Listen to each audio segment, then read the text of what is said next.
자, 아침 저녁으로 살짝 시원해진 공기를 느끼셔 보셨나요? 예. 그 시원한 조금 시원해졌죠? 그 공기를 느끼면서 영원한 폭염은 없구나. 그리고 또 이런 생각도 듭니다. 영원한 고난도 없겠구나라는 생각도 듭니다. 여러분의 삶에 더욱더 성령님의 시원한 바람과 역사가 불어일으키기를 주님의 이름으로 소망합니다. 네. 제가 만약 시한부라면 이건 결코 쉽게 얘기하는 건 아닙니다. 제가 만약 시한부의 삶이라면 나머지 시간 동안 아마 하나님 나라와 복음만 전할 것 같습니다. 예수님의 첫 선포를 기억하시는지요? 하나님 나라가 가까이 왔으니 회개하고 복음을 믿으라라고 말씀하셨습니다. 그리고 예수님께서 이 땅에서 온갖 기적들을 베푸시고 또 많은 가르침을 주신 것도 사람들이 하나님 나라를 알도록 하기 위함이었습니다. 예수님께서 십자가를 지신 것은 하나님 나라의 문을 우리들에게 활짝 열어주시기 위해서 십자가를 지신 겁니다. 그리고 십자가에서 죽으셨지만 3일 만에 부활하셔서 이제는 성령으로 모든 믿는 자들을 이제 하나님 나라로 초대하고 계십니다. 그리고 그 어느 날 마지막 날에 예수님께서 다시 오시는 그날에 하나님 나라는 완성하게 될 것입니다. 그래서 기독교의 신앙에서 하나님 나라와 복음보다 더 중요한 건 없습니다. 예수님의 모든 행적과 그분의 말씀은 실은 하나님 나라였어요. 그래서 우리의 신앙 속에서 하나님 나라와 복음보다 더 중요한 건 없습니다. 신앙의 중심이고 여러 가지 많은 주제들 중에 하나님 나라, 그런 하나가 아니라 핵심입니다. 하나님 나라는 눈으로 보이는 나라가 아니라 하나님의 통치를 받는 삶. 그래서 성령 안에서 의와 평강과 희락을 누리는 삶. 그리고 예수 그리스도를 깨닫고 성령의 능력으로 하루하루를 살아갈 수 있는 삶. 그것이 사실 하나님 나라라는 것이죠. 세상의 풍랑이 참 거칠게 불고 우리를 둘러싸고 있는 위협들도 굉장히 많지만 그런 풍랑 속에서도 우리가 살아갈 수 있는 것은 성령님께서 하나님 나라의 능력을 우리에게 공급해 주시기 때문입니다. 그래서 하나님은 저와 여러분이 이 하나님 나라를 더 맛보기를 원하십니다. 그게 기대예요. 주님의 기대입니다. 주님의 소원입니다. 그런데 우리들에게는 이런 고민이 있어요. 하나님 나라가 좋은 건 알겠지만 실상 내 삶을 보면은 그 하나님 나라를 경험하는 것이 쉽지 않다. 내 삶을 돌아다 보면 그런 기쁨과 그런 평안을 누리는 것을 잘 못 느낀다. 왜 현실은 이렇게 무겁고 늘 이 마음은 조급할까? 그래서 현실에 쫓기면서 말씀도 싫고 사실 기도도 싫고 또 귀찮아질 때도 굉장히 많이 있습니다. 오늘 본문은 우리가 함께 읽을 본문은 그런 의구심을 안고 살아가는 저와 여러분의 마음에 주시는 하나의 위로이자 또 하나의 도전이 되는 말씀입니다. 자, 예수님께서 길 위에서 예수님의 제자로 살고자 하는 세 사람을 만납니다. 몇 사람이라고요? 세 사람을 만납니다. 놀랍게도 그 이 세 사람은 저와 여러분의 삶을 잘 비춰주고 있습니다. 오늘의 말씀을 함께 읽어보도록 하겠습니다. 누가복음 9장 57절로부터 62절까지의 말씀입니다. 누가복음 9장 57절부터 62절까지의 말씀입니다. 자, 우리 한 목소리로 함께 읽겠습니다. 길 가실 때에 어떤 사람이 여짜오되 어디로 가시든지 나는 따르리이다. 예수께서 이르시되 여우도 굴이 있고 공중의 새도 집이 있으되 인자는 머리 둘 곳이 없도다 하시고 또 다른 사람에게 나를 따르라 하시니 그가 이르되 나로 먼저 가서 내 아버지를 장사하게 허락하옵소서. 이르시되 죽은 자들로 자기의 죽은 자들을 장사하게 하고 너는 가서 하나님의 나라를 전파하라 하시고, 또 다른 사람이 이르되 주여 내가 주를 따르겠나이다마는 나로 먼저 내 가족을 작별하게 허락하소서. 예수께서 이르시되 손에 쟁기를 잡고 뒤를 돌아보는 자는 하나님의 나라에 합당하지 아니하니라 하시니라. 아멘. 우리 62절만 한 번 더 읽어볼까요? 시작. 예수께서 이르시되 손에 쟁기를 잡고 뒤를 돌아보는 자는 하나님의 나라에 합당하지 아니하니라 하시니라. 아멘. 세 사람을 발견하셨나요? 본문 속에서. 그렇다면 이 세 사람이 우리에게 말하고 있는 메시지는 무엇일까요? 이 세 사람과 우리들은 과연 관련이 얼마나 있을까요? 혹은 없을까요? 자, 첫 번째 사람을 한번 볼까요? 같이 한번 해보겠습니다. 첫 번째로, 내 열심을 내려놓을 때, 다 이루신 예수님의 은혜가 시작됩니다. 예수님의 은혜가 시작됩니다. 무엇을 내려놓을 때? 내 열심을 내려놓을 때. 첫 번째 사람을 보니까 예수님 앞에 와서 정열적으로 이렇게 외칩니다. 어떻게 외치냐면 57절의 말씀입니다. 우리 같이 한 번 더 읽어보겠습니다. 시작. 길 가실 때에 어떤 사람이 여짜오되 어디로 가시든지 나는 따르리이다. 어디로 가시든지 나는 따르오리다. 이렇게 결단하면서 외치고 있습니다. 근데 사실 예수님은 지금 어디로 가고 계시냐면 십자가를 지으러 가고 계세요. 이 사람은 좀 착각하고 있는 것 같습니다. 예수님을 따라가면 뭔가 좀 크게 얻게 되는 것을 기대하고 있었던 것 같아요. 어떻게 보면 또 이 어디로 가시든지 주님을 따라가겠다는 이 말은 굉장한 결단, 훌륭한 결단으로도 보이죠. 여러분, 예수님 처음 믿었을 때 기억나시는지요? 기억 안 나십니까? 예수님을 만나서 참 인생의 자유를 얻고 인생의 구렁텅이에서 해방되었을 때, 그 기쁨을 깨닫게 되었을 때 모든 것을 다 할 수 있을 것 같은 그 놀라운 확신과 자신감, 세상에 어떤 일을 만나든지 다 극복하고 승리할 수 있을 것 같은 그런 마음, 그 마음을 혹시 기억하십니까? 그러면서 찬양도 이런 찬양을 참 많이 했어요. 찬송가죠. 푸른 바다 나서니 몸 어디든지 가오리다. 어디든지 가오리다. 그 가사를 보면 또 이런 가사도 있습니다. 아골골짝 빈들에도 복음 들고 가오리다. 네. 다 모든 것을 할 수 있을 것 같은 그런 마음, 그 마음은 물론 가짜는 아닙니다. 그 마음도 진실이죠. 이 사람의 마음도 진심이었습니다. 예수님이 어디로 가시든지 따라가겠다라는 마음, 그 마음 하나는 사실 진실이었어요. 그런데 주님께서 보신 것이 있습니다. 주님께서 보신 것은 무엇이냐면 이 사람 안에 있는 자기 열심과 자기 교만을 보셨어요. 그는 지금 어떤 마음이냐면 예수님을 따라가겠다는 마음도 있지만 내 열심과 내 의지로 예수님을 잘 따라갈 수 있겠다고 오해하고 있었던 겁니다. 그래서 예수님께서 이렇게 말씀하시죠. 누가복음 9장 58절의 말씀입니다. 우리 같이 읽어보겠습니다.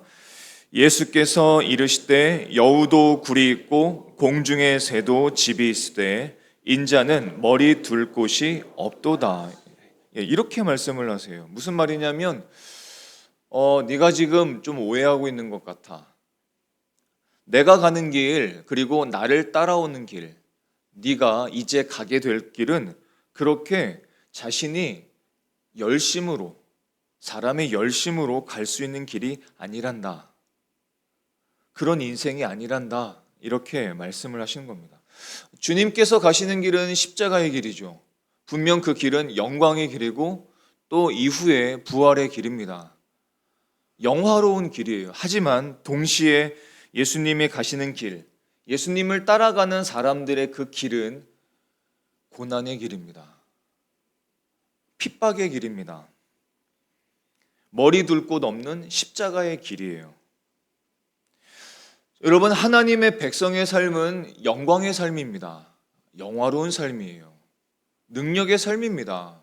참 기쁨의 삶이에요. 하지만 동시에 세상 사람들이 겪지 않아야 할 핍박의 길이기도 합니다. 고난의 길이기도 합니다.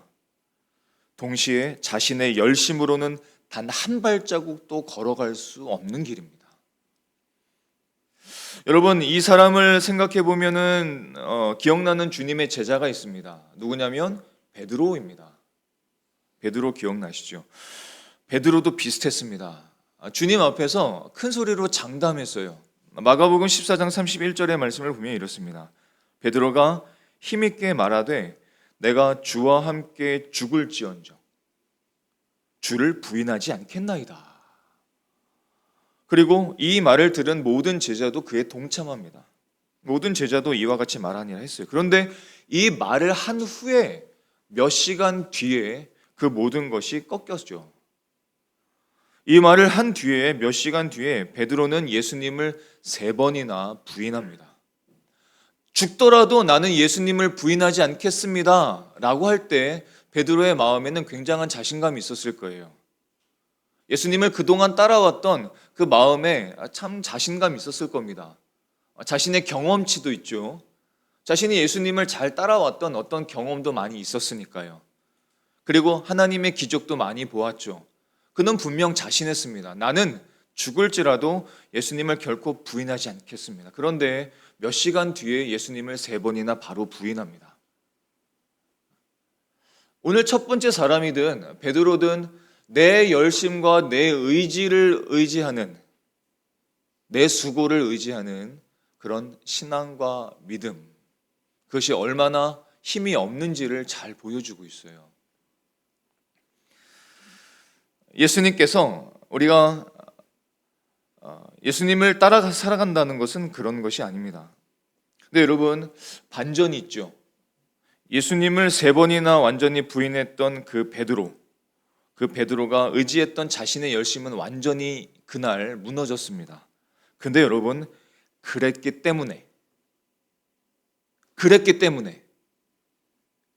자신의 열심으로는 예수님을 따라갈 수 없다는 것을 확실하게 깨달았기 때문에 베드로는 초대교회의 수장이 될 수 있었습니다. 그 사건이 없었으면 베드로는 그렇게 쓰임받지 못했을 거예요. 자신의 열심이 아니라 부활하신 예수님을 따라가는 삶이라는 것을 그가 깨달았기 때문에 그는 그렇게 살아갈 수 있었던 겁니다. 마찬가지죠. 우리가 그리스도인으로 살아간다는 것은 내 열심으로 살아가는 것이 아닙니다. 내 열심으로는 단 한순간도 살아갈 수 없어요. 그리스도인으로 산다는 것은 이런 겁니다. 예수님께서 나를 위해서 모든 것을 이루어 놓으셨고, 그래서 그것을 믿고 바라보면서 사는 겁니다. 여러분, 어떤 사람이 더 성실하게 살 수 있을까요? 예수님이 내 앞에 모든 것을 준비해 놓으셨다, 예배해 놓으셨다, 내 삶을 책임지신다라는 것을 믿는 사람이 더 성실하게 삽니다. 이것을 믿지 않는 사람은 성실하지 않습니다. 내 앞에 놓여져 있는 것들을 쉽게 포기해버리죠. 하지만 예수님께서 내 삶을 붙들고 계시고 내 삶을 인도하신다는 것을 확신하는 사람은 내 삶의 환경 속에 많은 일들이 일어나도 그 길을 갑니다. 그게 그리스도인입니다. 그리스도인을 산다는 것은 특별한 방법으로 사는 것이 아니라 예수님께서 이루어 놓으신 것을 믿고 사는 것입니다. 그게 그리스도인의 삶이죠. 사도 바울도 그것을 깨달았습니다. 여러분, 구원받을 때도 우리는 은혜로 구원을 받았습니다. 사는 것도 은혜로 사는 것입니다. 에베소서 2장 8절로부터 9절까지 말씀을 우리 같이 한번 읽어보겠습니다. 자, 시작. 너희는 그 은혜에 의하여 믿음으로 말미암아 구원을 받았으니 이것은 너희에게서 난 것이 아니요 하나님의 선물이라. 행위에서 난 것이 아니니 이는 누구든지 자랑하지 못하게 함이라. 아멘. 그래서 복음은 우리에게 네 힘으로 잘 따라와 봐라고 압박하지 않습니다. 그건 종교입니다. 오히려 이렇게 말씀하는 거죠. 복음은 예수님께서 너를 위해서 이 땅에 오셨다. 너를 위해서 십자가를 지셨다. 예수님 안에 생명이 있고 예수님 안에 지혜가 있고 그분이 너를 책임지신다.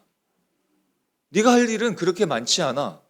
그 예수님을 바라보는 일이다. 복음은 우리에게 늘 이렇게 말씀합니다. 그 복음을 신뢰할 때 그때 내 힘을 자꾸 내려놓게 돼요. 그리고 내 열심도 자꾸 내려놓게 되고 결과도 주님께 맡겨드릴 수 있습니다. 주님께 결과를 맡긴 사람은 결과 때문에 안절부절하지 않습니다. 그렇죠. 결과가 하나님 안에 있는데, 결과가 주님의 손 안에 있는데 내가 왜 안절부절합니까? 그럴 이유가 없죠. 공부를 하든 돈을 벌든 직장을 다니든 어떤 일을 하든 그 결과를 자꾸 하나님께 맡기는 사람은 오늘 내 삶 속에서 안절부절하는 것을 자꾸 멈추게 돼요. 그리고 안식을 얻게 됩니다. 쉼을 얻게 됩니다.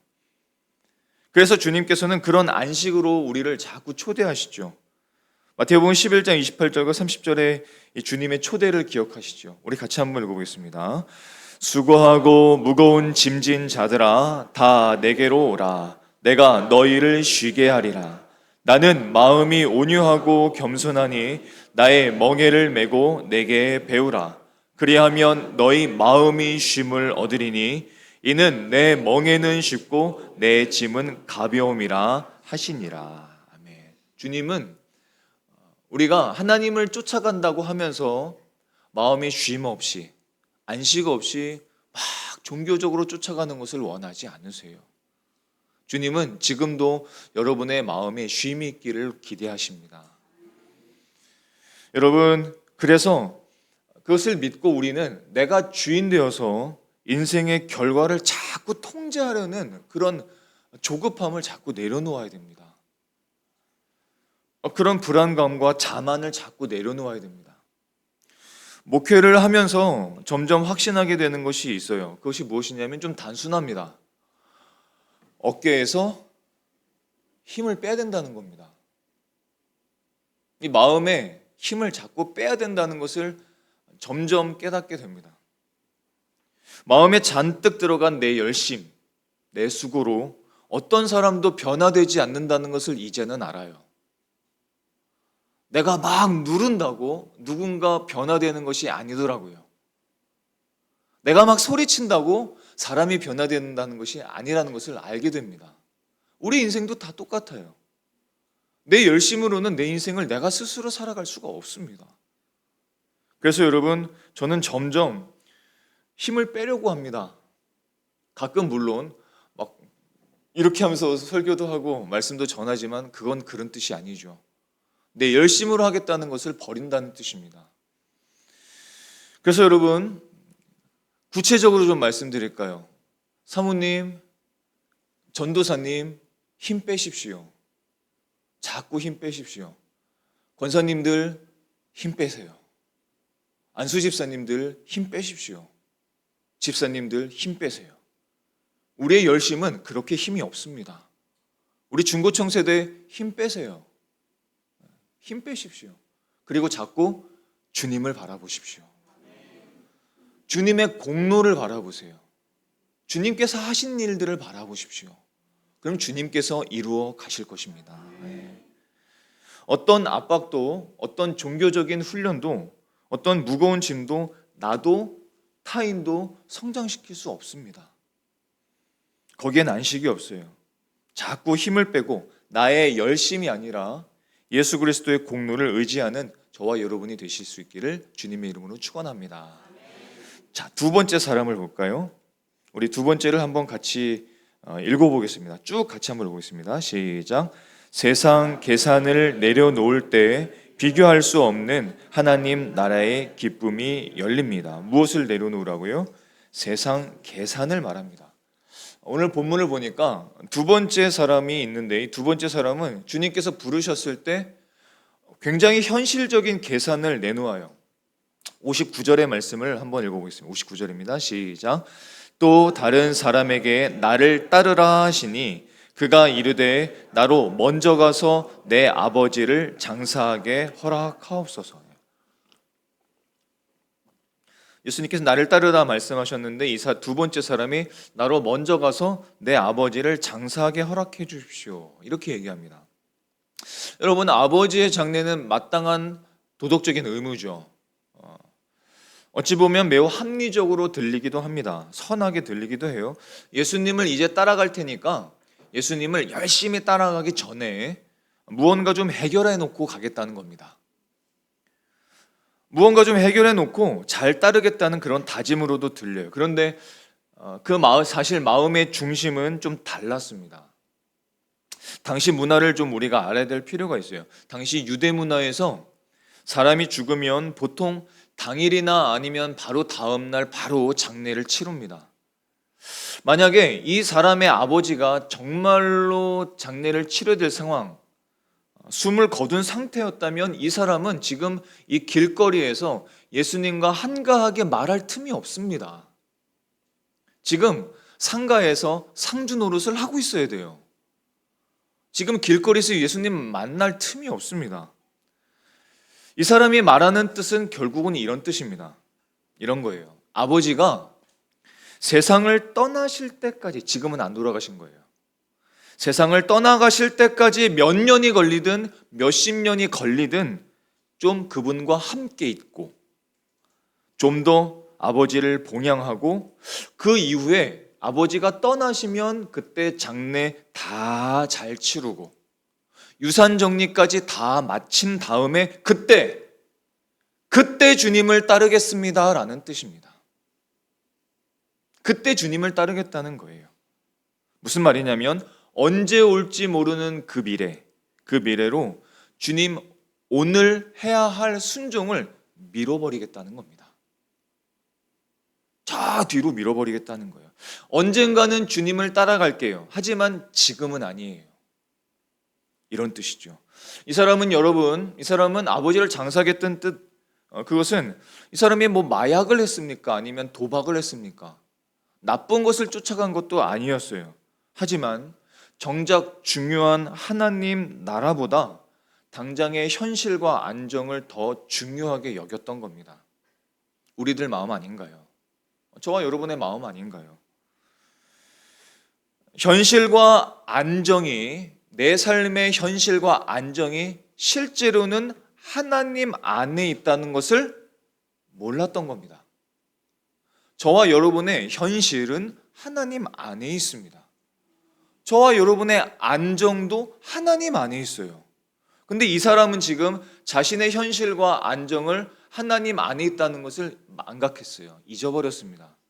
예수님을 따라가면 현실의 안정이 사라진다고 생각했던 겁니다. 우리 보통 그렇게 생각하죠. 예수님께 열심히 헌신하면, 교회를 열심히 다니면, 신앙생활을 열심히 하면 내 현실은 좀 뒤처지는 거야. 미루는 거야. 미뤄지는 거야. 잘 안 돌아가게 될 거야. 라는 생각을 우리도 합니다. 저와 여러분도 해요. 이 사람은 그렇게 생각했던 겁니다. 또 우리가 그렇죠. 현실의 짐이 굉장히 우리의 삶을 막 짓누를 때 우리가 멈추어 버립니다. 그리고 이렇게 얘기하죠. 주님, 일단은 급한 일부터 해결하고 그때 주님을 따라갈게요. 주님, 지금은 당장 이 일이 훨씬 더 중요한 거 아시죠? 예배는 나중에 할게요. 이 일이 좀 해결되면 그때 예배할게요. 그때 기도할게요. 그때 전도할게요. 그때 주님을 열심히 따라가겠습니다. 그 마음은 진심인 거 아시죠? 이해하시죠? 라고 말하는 것과 똑같습니다. 근데 이 사람이 간과하고 있는 게 뭐예요? 실제로 이 사람의 삶, 그리고 그 아버지의 운명, 그 가족의 삶은 하나님께 달려있던 겁니다.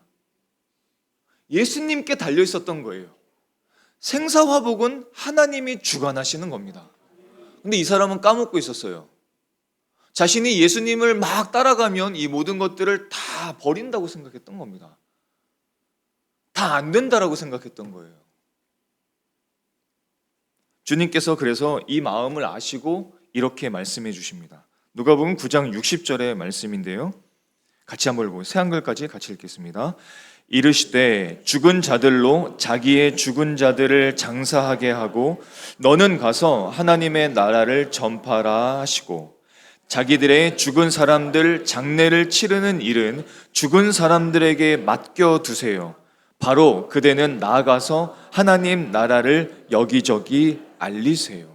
여러분, 이 말씀은 우리들을 압박하기 위한 말씀이 아닙니다. 반대입니다. 오히려 반대입니다. 무슨 말씀을 하시는 거냐면 네가 아버지의 생명을 지키는 것이 아니란다. 내가 생명의 주관자란다. 하나님 나라와 복음은 네가 생각하는 것보다 훨씬 더 크고 영화로운 것이고 그것이 너의 현실이다. 너의 실제다. 너는 지금 실제를 모르고 있다. 이렇게 말씀하는 겁니다. 주님을 따라가는 것은 결코 손해가 아니다. 이렇게 말씀하는 거예요. 지금 내가 주님을 따라가는 것은 많은 사람들이 오해합니다. 손해가 될 것 같아. 뭔가 내가 놓치게 될 것 같아. 이 주일날 하나님을 예배하는 것 다른 게 할 게 많이 있지. 그게 훨씬 더 중요해. 내가 하나님을 사랑하니 나는 그때 가서 급한 일들을 다 잠재우고 나는 따라갈 수 있을 거야 라고 생각합니다. 오늘 주님을 따라가는 그 영광스러운 길을 스스로 버리는 거예요. 스스로 놓쳐버리는 겁니다. 내 삶이 하나님 안에 정말 안정되고 안식하고 평강과 기쁨을 얻게 될 수 있는 그 기회를 오늘 주셨는데 오늘 그것을 내가 버린 겁니다. 이 사람은 지금 그렇게 한 거예요. 엘리사 선지자가 하나님의 부름을 처음 받았을 때 엘리사 선지자가 뒤도 돌아보지 않고 자신이 끌고 있던 그 소를 제물로 드립니다. 그리고 쟁기가 있었는데 그 쟁기를 들여버리고 쟁기를 불태워 버립니다. 그리고 잔치를 벌였습니다. 아니, 당장 쟁기를 잡고 소를 끌고서는 열심히 농사를 지어야 되죠. 당장 현실만 생각하면 쟁기를 잡아야죠. 열심히 소 뒤를 따라가야죠. 논밭을 일구어야죠. 거기에서 먹을 것이 나오지 않겠습니까? 그게 지금 더 중요한 게 아니겠어요? 그런데 하나님이 부르셨을 때 하나님을 만나면서 내 삶에 그 하나님이 얼마나 중요한지를 보게 된 거예요. 깨닫게 된 겁니다. 그리고 지금 하나님의 명을 붙잡고 하나님을 따라가는 것이 더 낫다라고 생각하게 된 거예요. 쟁기, 소 다 불태워버렸습니다. 사도 바울도 똑같았습니다. 열왕기상 19장 21절의 말씀이죠. 엘리사 선지자의 말입니다. 엘리사가 그를 떠나 돌아가서 한 겨릿소를 가져다가 잡고 소의 기구를 불살라 그 고기를 삶아 백성에게 주어 먹게 하고 일어나 엘리야를 따르며 수종 들었더라. 바로 하나님을 따라갑니다. 사도 바울도 그것을 알았죠. 빌립보서 3장 7절로부터 8절까지 말씀입니다. 우리 같이 읽어보겠습니다. 시작. 그러나 무엇이든지 내게 유익하던 것을 내가 그리스도를 위하여 다 해로 여길 뿐더러 또한 모든 것을 해로 여김은 내 주 그리스도 예수를 아는 지식이 가장 고상하기 때문이라. 내가 그를 위하여 모든 것을 잃어버리고 배설물로 여김은 그리스도를 얻고. 그리스도가 얼마나 중요한지를 알고 따라가는 사람들에게는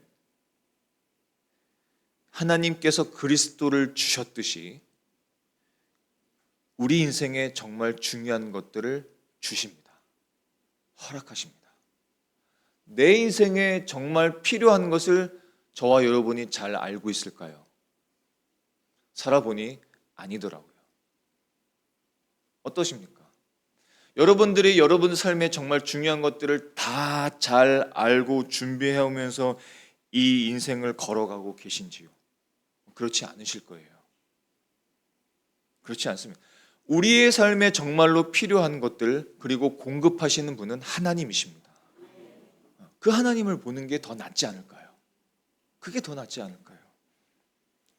그게 천국을 발견한 사람의 모습입니다. 마태복음 13장 44절의 말씀을 보면 이렇게 말씀하시죠. 천국은 마치 밭에 감추인 보화와 같으니 사람이 이를 발견한 후 숨겨두고 기뻐하며 돌아와서 자기의 소유를 다 팔아 그 밭을 사느니라. 왜? 자기가 갖고 있는 모든 밭보다 그 숨겨져 있는 보화가 더 크니까, 더 중요하니까요. 밭에 숨겨진 보화를 발견한 사람은 자기가 가진 모든 소유를 다 내놓는 것이 절대로 아깝지가 않습니다. 예수님을 정말로 발견한 사람은 내가 뒤를 돌아보지 않고 내 것을 내려놓아도 그것이 아깝지가 않아요. 그게 그리스도인의 삶이죠. 왜냐하면 더 비교할 수 없는 복을 받았기 때문에 그렇습니다. 그것을 확신하기 때문이죠.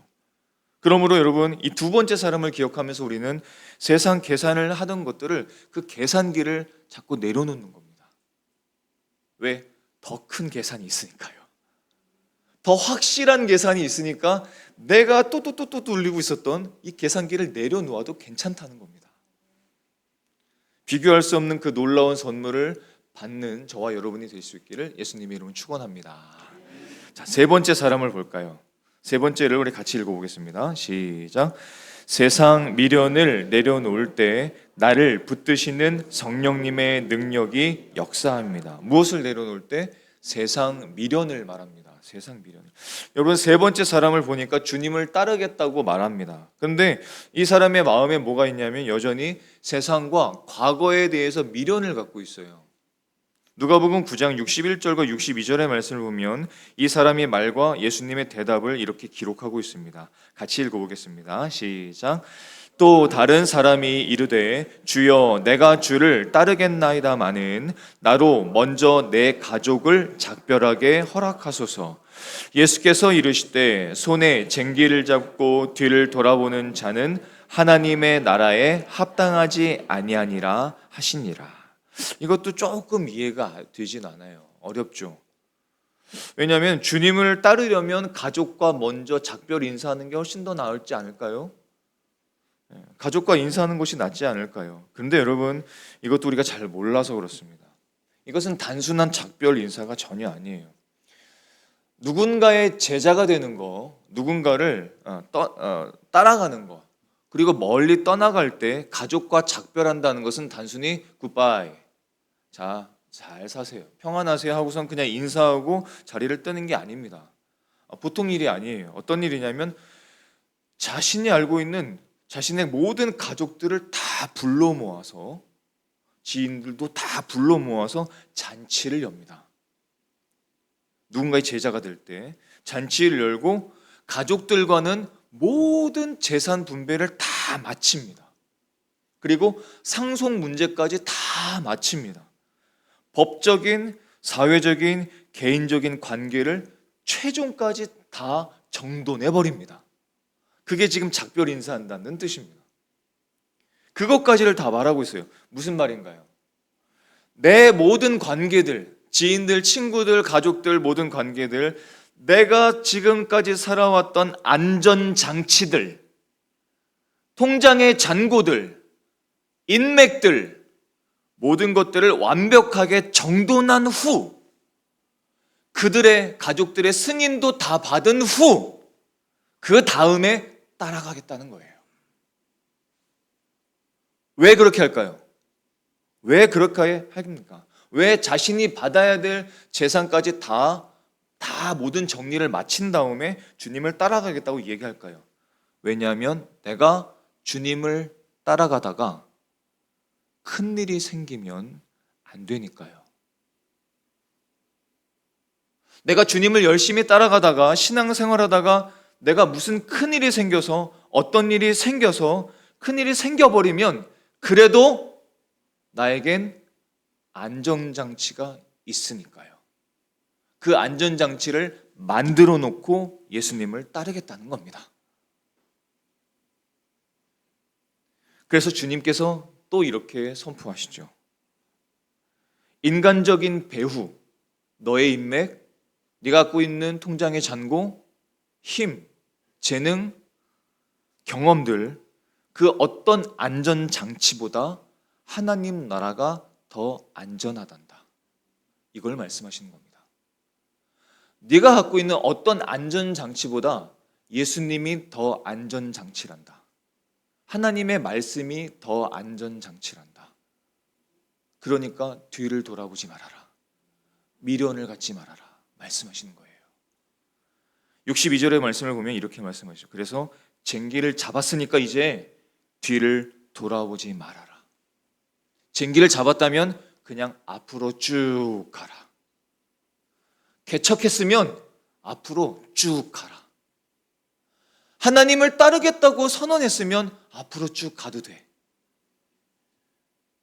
네가 헌신했어? 네가 예배했어? 뒤돌아보지 마. 그냥 앞으로 가면 돼. 그냥 앞으로 가도 돼.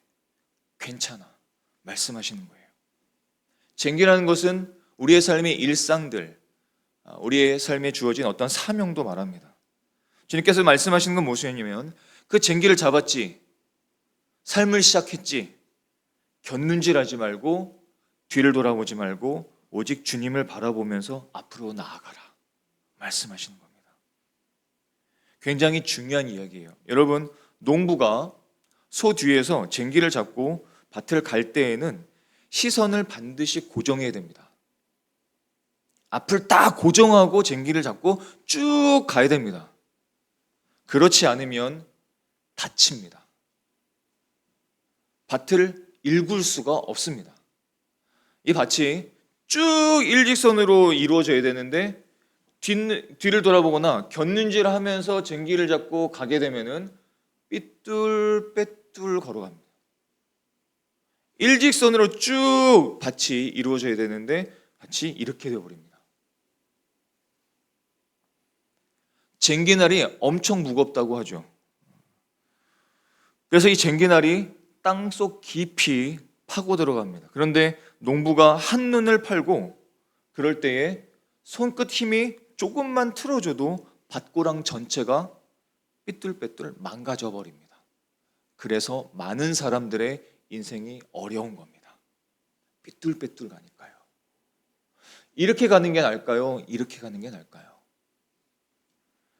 쟁기를 잡은 농부가 뒤를 돌아보는 이유는 있습니다. 두 가지 큰 이유가 있어요. 한 가지 이유는 무엇이냐면 과거에 대한 미련입니다. 미련이 있어요. 우리는 늘 과거에 대한 미련이 있습니다. 그때. 여러분, 출애굽한 백성들도 그랬다는 거 기억하시죠?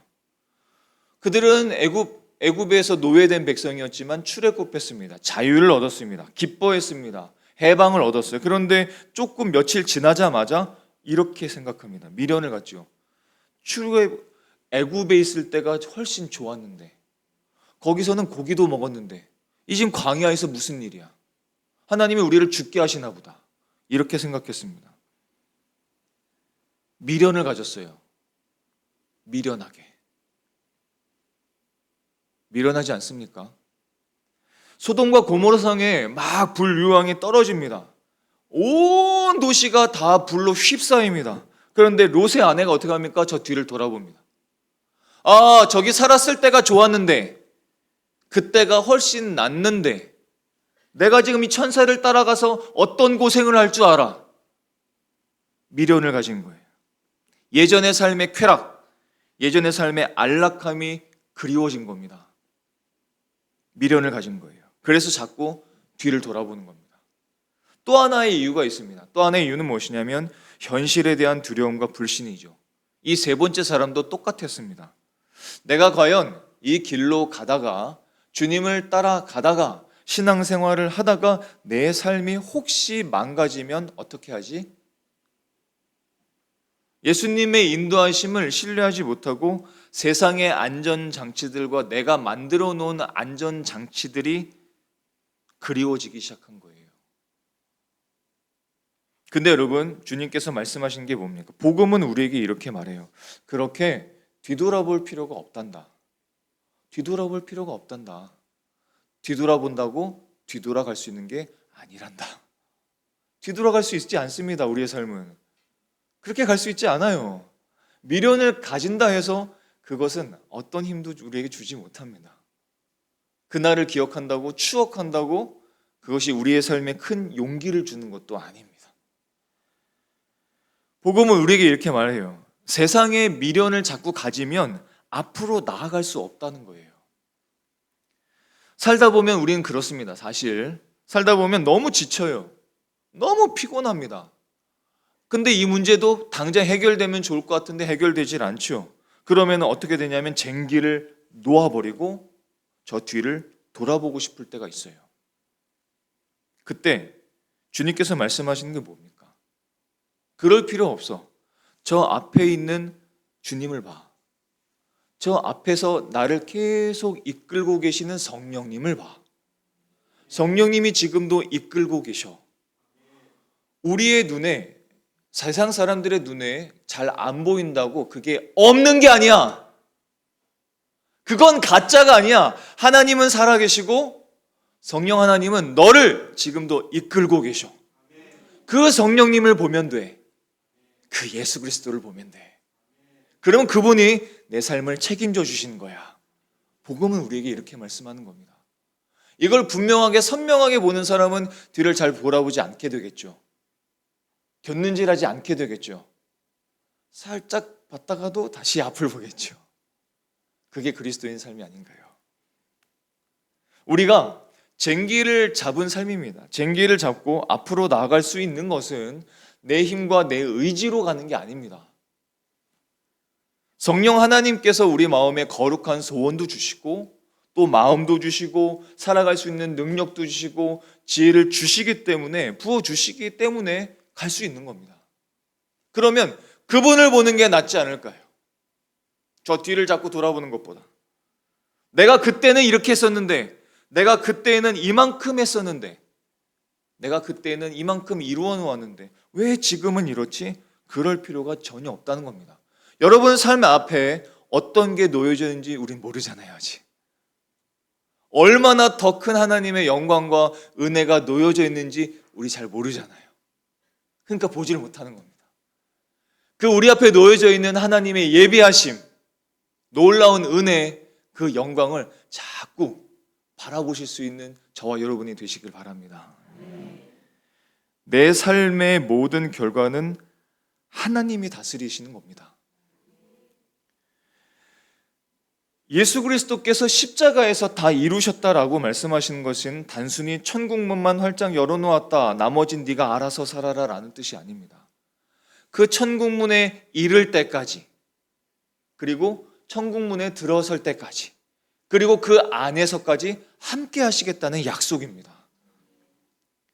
성령 하나님께서는 날마다 우리의 지친 손을 잡아주세요. 잡아주십니다. 그리고 살아갈 능력을 부어주십니다. 문제는 내가 그것에 집중하지 않아서입니다.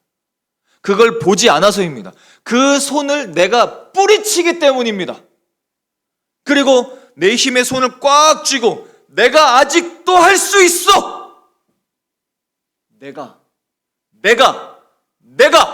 알아서 할 테니 내버려 두세요.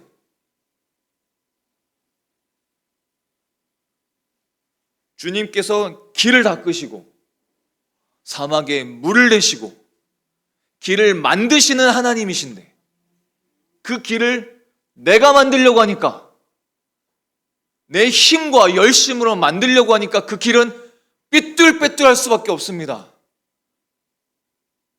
오늘 우리에게 주시는 위로와 도전은 무엇인가요? 로마서 8장 31절과 32절에는 우리에게 이렇게 말씀하세요. 우리 같이 읽어보겠습니다. 그런즉 이 일에 대하여 우리가 무슨 말 하리요? 만일 하나님이 우리를 위하시면 누가 우리를 대적하리요? 자기 아들을 아끼지 아니하시고 우리 모든 사람을 위하여 내주신 이가 어찌 그 아들과 함께 모든 것을 우리에게 주시지 아니하겠느냐. 아멘. 주님은 저와 여러분을 버리지 않으십니다. 결국 책임지실 겁니다. 그러므로 내 힘을 내려놓고 내 열심, 세상 계산, 세상 미련 뒤로 하고 저와 여러분을 붙드시는 성령님의 손길을 붙드실 수 있기를 예수 그리스도의 이름으로 축복합니다. 그런 한 주가 되실 수 있기를 소원합니다. 그런 우리의 마음이 되기를 소망합니다. 다 함께 기도하시겠습니다.